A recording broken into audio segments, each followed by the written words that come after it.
The Zephyrian Empire had stood for 3,000 years, its crystalline spires reaching toward distant stars like grasping claws.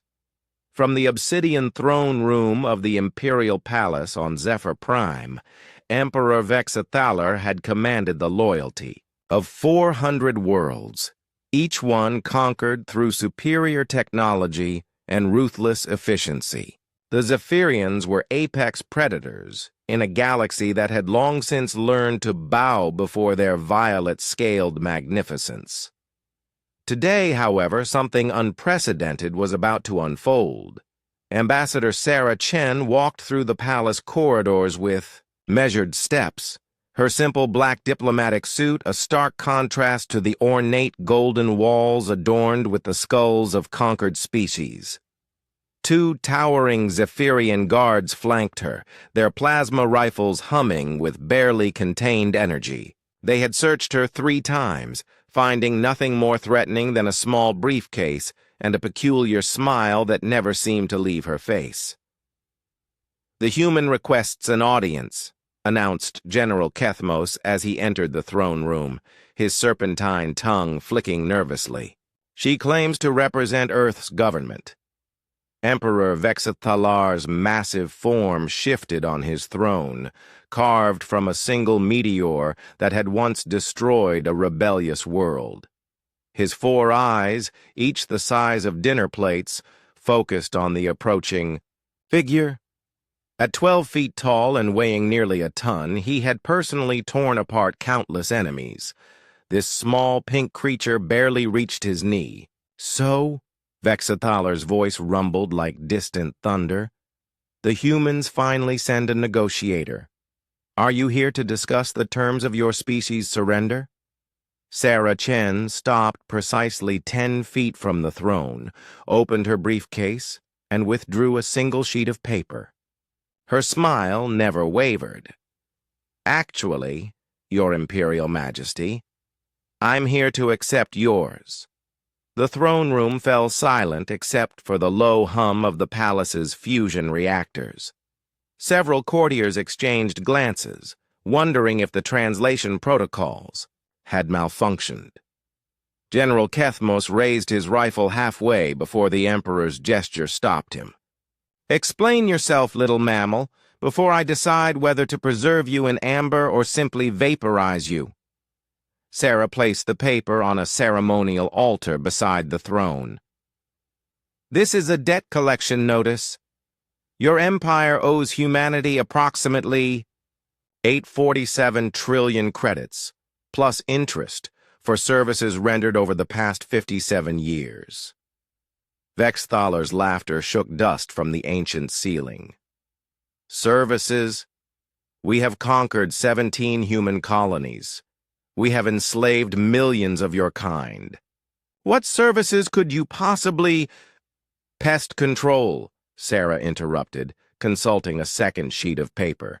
"Specifically the elimination of the devourers." The laughter died instantly. Every Zephyrian in the room went rigid, their scales shifting to darker hues, a physiological response to extreme stress that they couldn't control. The devourers. The nightmare from beyond the galactic rim that had nearly consumed everything 3 decades ago. Mechanical horrors that converted organic matter into more of themselves, spreading like a technological plague across star systems. The Zephyrian Empire had lost 87 worlds before the invasion simply stopped. The Devourers were destroyed by cosmic phenomena, General Kethmos said quickly. Solar flares, gravitational anomalies. Solar flares don't leave behind wreckage with human weapon signatures, Sarah replied pleasantly. Gravitational anomalies don't require the sacrifice of 43 million human volunteers who flew their ships directly into devourer hive minds, disrupting their collective consciousness long enough for our antimatter bombs to work. She produced a third document, this one much thicker. We have sensor logs from neutral parties, telemetry data, survivor testimonies, even some of your own military reports that weren't properly classified. Her smile broadened. Humans stopped, the devourers. Alone. While you were busy trying to evacuate your core worlds. Emperor Vex Thalar leaned forward, his massive claws scraping against the meteor throne. Even if this were true, which I do not concede, you cannot simply present a bill for— Oh, but we can. Sarah opened her briefcase wider, revealing dozens of additional documents.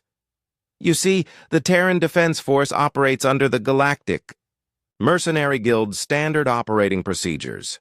Article 847B clearly states that any military action taken to preserve galactic civilization constitutes a billable service, regardless of whether a formal contract was signed beforehand.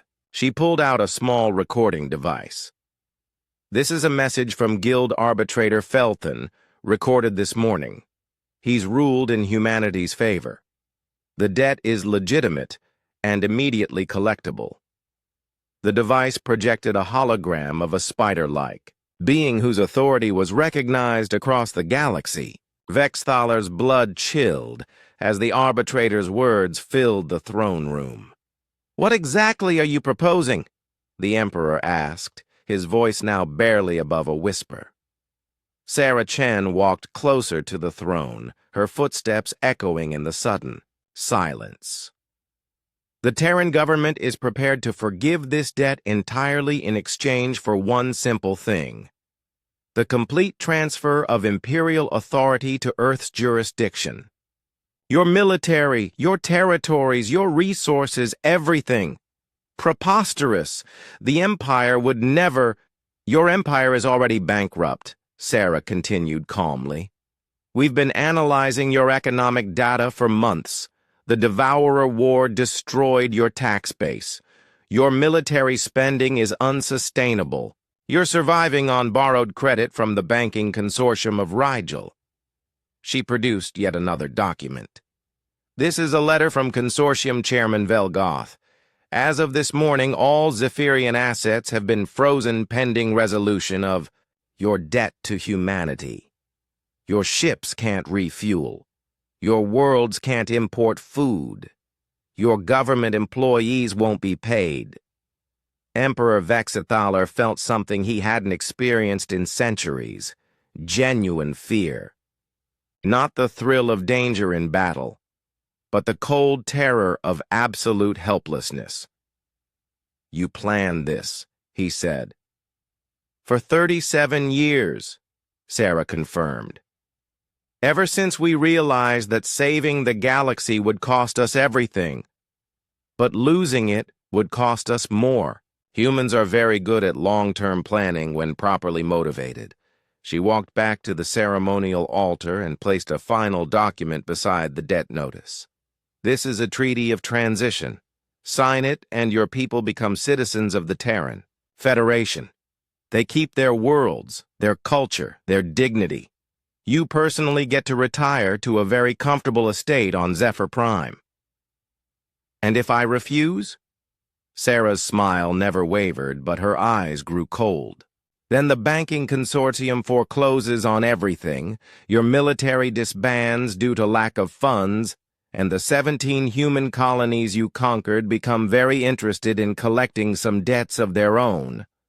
Without your fleet to protect them, Emperor Vex Thalar stared at the small human woman who had just conquered his empire without firing a single shot. In the span of 20 minutes, she had dismantled 3 millennia of Zephyrian dominance using nothing but paperwork and patience.